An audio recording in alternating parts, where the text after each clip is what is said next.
2024 లేదా 25లో డిగ్రీ లేదా బీటెక్ చదివారా? సాఫ్ట్‌వేర్ జాబ్ కోసం ఎదురు చూస్తున్నారా? అయితే కోడ్ జ్ఞాన్ 100 డేస్ కోర్సులో చేరండి, జాబ్ సాధించండి. నమస్తే సార్. నమస్తే. సార్, ఈ మధ్య కాలంలో మనం ఎక్కువగా వింటున్న పదం ఏదైనా ఉందంటే క్రెడిట్ కార్డ్. క్రెడిట్ కార్డ్ బాధితులు ఈ మధ్య కాలంలో ఎక్కువైపోయారు. సో వాళ్ళ హారాస్మెంట్స్ ఎక్కువైపోయాయి. లేకపోతే దానిపైన ఇంట్రెస్ట్ కానీ, లేకపోతే అవి పే చేయకపోవడం వల్ల వచ్చే ఇబ్బందులు కానీ, వాటి నుంచి ఎక్కువ ఫేస్ చేయలేకపోతున్నాం మేము. తెలుసో తెలియకో కొన్ని సందర్భాల్లో మిస్టేక్స్ అందరం చేస్తూ ఉంటాము. బట్ దాన్నే వాళ్ళు అదునుగా తీసుకొని వాళ్ళు హారాస్మెంట్స్ చేయడం కానీ, బెదిరించడం కానీ ఇలా జరుగుతున్నాయి.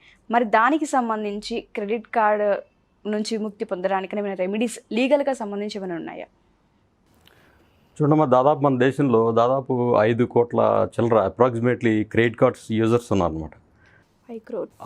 5 crores అబవ్ ఉన్నారు. అయితే డెబిట్ కార్డ్ హోల్డర్స్ దాదాపు 20 కోట్ల చిల్లర ఉన్నారు అప్రాక్సిమేట్లీ. అంటే ఇప్పుడు క్రెడిట్ కార్డ్ అనేది ఒక బ్యాంకు ఎప్పుడు ఇష్యూ చేస్తుందంటే అతనుకున్న ఫైనాన్షియల్ కెపాసిటీ, ట్రాన్సాక్షన్స్, అతని యొక్క ఫైనాన్షియల్ స్టామినా చూసి, గ్రాఫ్ చూసి మాత్రం సివిల్ స్కోర్ ఇవన్నీ చూసే ఇష్యూ చేస్తారు యాక్చువల్గా. అయితే క్రెడిట్ కార్డులో ఉన్న మనకు ఫెసిలిటీ ఏంటంటే అది ఒక గుడ్ విల్తో మనకి బ్యాంక్ ఇచ్చే ఒక కార్డు అనమాట. దీంతో మనం ఏంటంటే అవసరాల నిమిత్తం వాడుకోవాలి యాక్చువల్గా. ఏది ప్రావిజన్స్ కొనడానికో లేదా ఈఎంఐస్, పెట్రోల్ పోయించుకోవడానికి ఇట్లా వాడుకొని మంత్ ఎండింగ్ మనకి శాలరీ వచ్చినప్పుడు ఇమీడియట్గా మనం ఆ క్రెడిట్ కార్డు బిల్లు కట్టే విధంగా చూసుకోవాలి యాక్చువల్గా.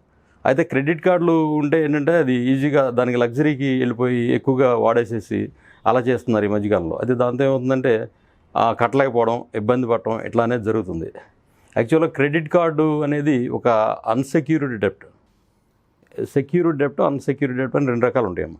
ఇప్పుడు సెక్యూర్డ్ డెప్ట్ అంటే ఏంటంటే మనకి మన తాలూకా ఒక ఆస్తి కానీ లేదంటే మన ప్రాపర్టీ కానీ ఏదోటి తనఖా పెట్టుకుని ఇచ్చే అప్పు కానీ దీన్ని మనం సెక్యూర్డ్ డెప్ట్ కింద బ్యాంకింగ్ టెర్మినాలజీలు అంటుంటారు. అయితే ఇది పూర్తిగా అన్సెక్యూర్డ్ డెప్ట్ అనమాట. అంటే మన దగ్గర నుంచి ఎలాంటి వాళ్ళు సెక్యూరిటీ తీసుకోరు. So actually it's goodwill డెప్ట్ అనమాట. మన మీద నమ్మకంతో మనం కడతామనే ఉద్దేశంతో బ్యాంక్ వాళ్ళు ఇష్యూ చేస్తుంటారు. అయితే అంతవరకు ఓకే. ఆ డబ్బు ఎక్కడదంటే బ్యాంకులో మన డబ్బే మనకి క్రెడిట్ కార్డు రూపంలో ఇస్తూ ఉండటం జరుగుతుంటుంది. దీన్ని వాడుకుంటూ అట్లా జరుగుతుంటుంది. అయితే ఈ క్రెడిట్ కార్డు మనం 1 monthలో కట్టేస్తే ఇట్ ఈస్ వెరీ హ్యాపీ అనమాట. చాలా ఫెసిలిటీగా ఉంటుంది. అవసరానికి చాలా బాగా ఉపయోగపడే సాధనం కింద మన క్రెడిట్ కార్డు ఉంటుంది.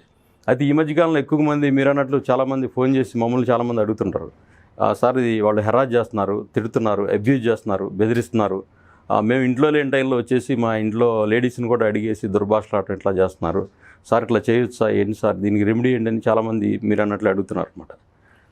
అయితే వాస్తవంగా ఏంటంటే దీనికి ఆర్బీఐ కొన్ని గైడ్లైన్స్ కూడా ఇచ్చిందమ్మ. ఇందులో ఆర్బీఐ గైడ్లైన్స్ ఏమంటుందంటే మీరు క్రెడిట్ కార్డ్స్ డెప్ట్ అనేది అన్సెక్యూర్డ్ డెప్టే. మీరు తిట్టడం కానీ, హెరాస్ చేయడం కానీ, లేదా అబ్యూజ్ చేయడానికి కానీ అవకాశం లేదు. ఈవెన్ ఇంటికి వెళ్ళాలన్నా కూడా ఫోన్ చేసి అపాయింట్మెంట్ తీసుకుని వెళ్ళాల్సిన పరిస్థితి ఉంటుంది. రెండోది బ్యాంకు అఫీషియల్స్ ఏం చేస్తారంటే కొంతమంది ఇవి డిఫాల్ట్ అయిన క్రెడిట్ కార్డ్స్ని కొంతమంది ప్రైవేట్ ఏజెన్సీకి అప్పచెప్తుంటారు, కలెక్షన్ ఏజెంట్స్ అనమాట. వాళ్ళకి బకెట్ సిస్టమ్ అని చెప్పేసి ఒక ఇస్తుంటారు పర్సంటేజ్. అంటే సపోజ్ 1 lakh ఉంది, 1 lakh మీరు వసూలు చేస్తే ఒక 10% మీకు కమిషన్ ఇస్తాం, లేదంటే 15% ఇస్తాం, 25 కూడా ఇచ్చే అట్లా ఆఫర్ చేసేసి బయట ప్రైవేట్ వాళ్ళకి ఇవ్వడం జరుగుతుంది. వాళ్ళు ఏం చేస్తారంటే మేము బ్యాంక్ వాళ్ళం వచ్చాము, నువ్వు కట్టకపోతే కుదరదు అని చెప్పేసి వాళ్ళ దౌర్జన్యాలు చేయడం, బాగా బెదిరించడం, ఇట్లా చేయడం అనేది ఈ మధ్యకాలంలో చాలా ఎక్కువైపోయింది. ఎంత తీవ్రమైందంటే వీళ్ళ బెదిరింపులు తట్టుకోలేక అవమానానికి గురయ్యి కొంతమంది ఆత్మహత్య చేసుకుని చచ్చిపోయిన కేసులు కూడా ఈ మధ్యకాలంలో ఉన్నాయి, చాలా ఉన్నాయి.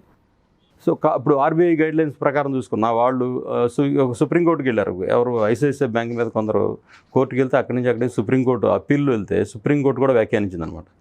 మీరు ఇది అన్సెక్యూర్డ్ డెప్ట్ అన్నప్పుడు మీరు రికవరీ మోడ్ ఉంది. అంటే మనీ రికవరీ సూట్స్ ఎట్లా వేసుకుంటారో కోర్టులో సివిల్ దావా వేసుకుని మీరు వసూలు చేసుకోవాలి. అంతేగాని ఇట్లా హెరాస్ చేయడానికి కానీ, తిట్టడానికి కానీ ఎలాంటి రైట్స్ లేవని చెప్పేసి సుప్రీంకోర్టు కూడా గైడ్లైన్స్ ఇవ్వడం జరిగింది. అలాగే కేరళ హైకోర్టు అయితే చాలామంది ఫైన్లు వేయడం, వీళ్ళకి అడిషనల్గా బెదిరించిన వాళ్ళకి ఫైన్లు వేయడం కూడా జరిగిందనమాట. అట్లాగే లీగల్ రెమెడీస్ అనేవి వీళ్ళకి చాలా ఉంటాయి. ఒకటేంటంటే డైరెక్ట్ అడ్వకేట్ దగ్గరికి వెళ్ళి నోటీస్ ఇప్పించుకోవచ్చు. ఫలానా రికవరీ ఏజెంట్ మమ్మల్ని బెదిరిస్తున్నారు, దుర్భాషలాడారు, ఎక్స్టార్షన్ చేస్తున్నారు, 384 IPC కింద అఫెన్స్గా కూడా దీన్ని ట్రీట్ చేయబడుతుంది అనమాట. ఇది వాళ్ళు నిజంగానే దుర్భాషలాడి ఇట్లా చేసినప్పుడు వాళ్ళు ఏంటంటే వాళ్ళు వాళ్ళు లీగల్గా అడగాలి, ఫోన్ చేసి అపాయింట్మెంట్ తీసుకుని అడగాలి, అడిగి ఈయన చెప్పింది వినాలి. లీగల్గా అప్రోచ్ అవ్వాలి. అంటే కానీ ఇల్లీగల్ మెథడ్స్ అనేవి ఎక్కడా కూడా ఎంకరేజ్ చేయడానికి ఇండియన్ పీనల్ కోడ్ కానీ ఆర్బీఐ గైడ్లైన్స్ కానీ ఖచ్చితంగా ఒప్పుకోవు. అయితే ఫస్ట్ ఆర్బీఐ గైడ్లైన్స్ ఏమంటారంటే మీరు వెళ్ళి మీ బ్రాంచ్ మేనేజర్ని కలవండి ఫస్ట్. ఇప్పుడు క్రెడిట్ కార్డులో మీరు కట్టలేకపోయారు, డిఫాల్ట్ అయ్యారు, ఓకే, ఎందుచేత కట్టలేకపోయారు, ఎందుకు డిఫాల్ట్ అయ్యారు అనేది ఫస్ట్ మీ బ్రాంచ్ మేనేజర్ని కలిస్తే ఆయన కొన్ని మీకు ఆప్షన్స్ ఇస్తారు. ఏమంటారు, సపోజ్ 1 lakh డ్యూ ఉంది, ఈ 1 lakh డ్యూని మీరు ఒక 10-15 నెలల్లో కట్టుకునేట్టుగా ఒక ఆప్షన్ ఆయన ఇస్తుంటాడు. దాన్ని అంటే ఈఎంఐ కన్వర్షన్ చేస్తాడు, అదో ఆప్షన్ ఉంటుంది. లేదు 1 time సెటిల్మెంట్, అంటే అసలు దీనిలో ఈ ₹1,00,000 సపోజ్ ఇంట్రెస్ట్ ఉందనుకో, ఇంట్రెస్ట్ తీసేసి అసలు కట్టమని చెప్పేసి కూడా ఆప్షన్ ఇస్తారు. ఒక్కొక్కసారి ఏం చేస్తారంటే అసల్లో కూడా ఎంతో కొంత తగ్గించే ఆప్షన్ కూడా ఆ బ్రాంచ్ మేనేజర్ డిస్క్రిప్షన్ ఉంటుంది అనమాట. సో ఆ విధంగా మనకు బ్రాంచ్ మేనేజర్ ఖచ్చితంగా హెల్ప్ చేస్తారు. వాళ్ళు సజెషన్ మనకి కరెక్ట్గా లేనప్పుడు బ్యాంక్ అంబుడ్స్మెన్ అని చెప్పేసి ఒక ఉంటాడు, మధ్యవర్తి అనమాట. బ్యాంకు సంబంధించిన మన ఎలాంటి సమస్యలు వచ్చినా కూడా అంబుడ్స్మెన్ అంటే పెద్ద మనిషి అని అర్థం వస్తుంది. ఆయన దగ్గరికి వెళ్ళి అక్కడ మనం కంప్లైంట్ చేసుకుంటే ఆయనకు ఆబ్లిగేషన్ అనమాట, ఆయన సెటిల్ చేయాలి మ్యాటర్ని. బ్యాంక్ మేనేజర్ని మన కస్టమర్ని తీసుకుని ఎంత ఉంది అమౌంట్, ఎంత కట్టాలి, ఎందుకని ఇతను కట్టలేకపోతున్నాడు, ఆ రీజన్స్ అన్ని చూసుకుని he will give a good suggestion, ఒక సొల్యూషన్ అనేది అతను ఇవ్వాల్సిన ఆబ్లిగేషన్ అంబుడ్స్మెన్ మీద ఉంటుంది. సపోజ్ అంబుడ్స్మెన్ కూడా ఇచ్చిన ఒక ఒపీనియన్, ఒక ఆర్డర్కి మనం సాటిస్ఫై అవ్వకపోతే దాని మీద కూడా మనం వితిన్ 30 daysలో ఒక అప్పీల్ కూడా చేసుకోవచ్చు. ఎవరికి, reserve bank of India divisional manager, ఆయనకి మనం అప్పీల్ చేసుకునే రైట్ కూడా ఉంటుంది. అంటే ఇది ఒక ప్రొసీజర్ ఉంది. ఇటు వచ్చేటప్పుడు మీ హెరాస్మెంట్ చేస్తుంటే పీనల్ కోడ్ మీద కూడా వెళ్ళొచ్చు అనమాట.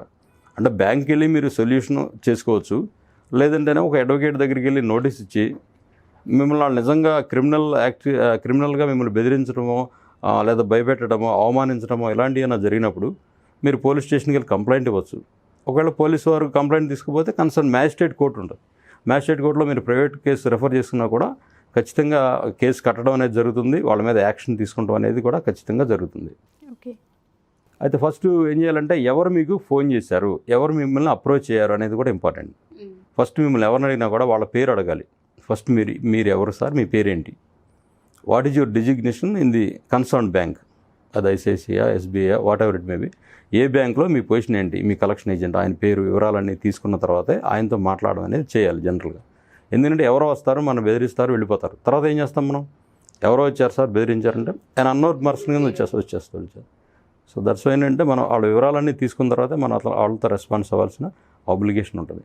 రెండోది ఏంటంటే బీయింగ్ ఏ సిటిజన్గా ఇప్పుడు వాళ్ళు ఇది గుడ్ విల్గా మనకి క్రెడిట్ కార్డు ఇచ్చారు కాబట్టి క్రెడిట్ కార్డు బాకీ అనేది ఖచ్చితంగా మనం చెల్లించడానికి ఎంత అవకాశం ఉంటే అంత చెల్లించడం అనేది మంచి పద్ధతి అనమాట. ఎందుకంటే చెల్లించకపోతే ఏమవుతుందంటే దాని క్రెడిట్ స్కోర్ అనేది పడిపోతుంది, సివిల్ స్కోర్. అంటే ఫర్దర్గా మనకి జీవితంలో ఎప్పుడో అవసరాలు ఉంటాయి, ఏ వెహికల్ కొనడానికో, హౌస్ కొనడానికో ఏదో వెళ్తుంటాం, అప్పుడు చూస్తారు, ఈ గ్రాఫ్ చూసి మీ సివిల్ స్కోర్ 800 ఉండాల్సింది 600 ఉంది, తక్కువ ఉంది, కాబట్టి మీకు ఇవ్వడానికి కుదరదని చెప్పొచ్చు. లేదంటేనే హై రేట్ ఆఫ్ ఇంట్రెస్ట్ మిమ్మల్ని మీ మీద తీసుకునే అవకాశం ఉంటుంది అనమాట. సివిల్ స్కోర్ తక్కువ ఉన్న వాళ్ళు కొన్ని బ్యాంకులు ఏం చేస్తుంటాయంటే సార్ అప్పుడేదో జరిగిందిలే అని చెప్పేసి హై రేట్ ఆఫ్ ఇంట్రెస్ట్, అంటే మనకి 12% 18% రావాల్సింది 24% 18% కూడా ఎక్కువ ఇంట్రెస్ట్ కూడా ఇవ్వడానికి కూడా అవకాశం ఉంటుంది. ఈ రకంగా సివిల్ స్కోర్ పెరగడం వల్ల మనకి ఆ రకమైన నష్టాలు అనేవి ఉన్నాయి కదా. ఇప్పుడు మనం ఏంటంటే హెరాస్ చేయడం అనేది ఎవరికి రైట్ లేదు. ఫస్ట్ పాయింట్, వాళ్ళు ఏంటంటే కోర్టులో సివిల్ రికవరీ సూట్ వేసుకుని రికవరీ సూట్లో దానిలో ప్రూవ్ అయితే దాని ద్వారా చేసుకోవాల్సిన అవసరం ఉంటుంది. రెండోది జనరల్గా ఏంటంటే ఈ క్రెడిట్ కార్డ్స్లో చెక్స్ ఎవరు ఇచ్చి ఉండరు. ఒకవేళ ఏదైనా సందర్భంలో చెక్ ఇచ్చినా కూడా చెక్ బౌన్స్ కేసు వేయడానికి బ్యాంక్స్కి రైట్ అనేది ఉంటుంది అనమాట. సో ఆక్యులర్గా ఏదో మాట్లాడుకుంటాం, తిట్టుకుంటాం ఇలాంటి అవకాశాలు ఏం లేదు. ఏదన్నా ఉన్నా వాళ్ళు సివిల్గా చేసుకోవాలి, సివిల్గా రికవరీ చేసుకోవాల్సిన అవసరం ఉంటుంది ఖచ్చితంగా. Thank you sir. అంటే చాలామందికి ఈ సమస్య ఎక్కువ ఈ మధ్యకాలంలో ఇబ్బంది పడుతున్నారు చాలామంది. సో వాళ్ళందరికీ ఒక సొల్యూషన్ అనేది వెతుక్కుంటూ ఉంటారు. నాకు తెలిసి లీగల్గా అనేది చాలా తక్కువ మందికి ఐడియా ఉంది. సో ఈ ఎపిసోడ్ చూస్తే చాలామందికి యూజ్ అవుతుందండి, అవసరం కూడా. Thank you sir, thank you so much. So చూసారు కదా, ఎవరైనా సరే క్రెడిట్ కార్డే కాకుండా ఇంకే ఇతరత్ర లీగల్ సమస్యలు ఉన్నా సార్ని కనుక కన్సల్ట్ అవ్వాలి అనుకుంటే కింద స్క్రోల్ అవుతున్న కాంటాక్ట్ నెంబర్ని కాంటాక్ట్ చేసి ఎన్రోల్ చేసుకోవచ్చు. Thank you.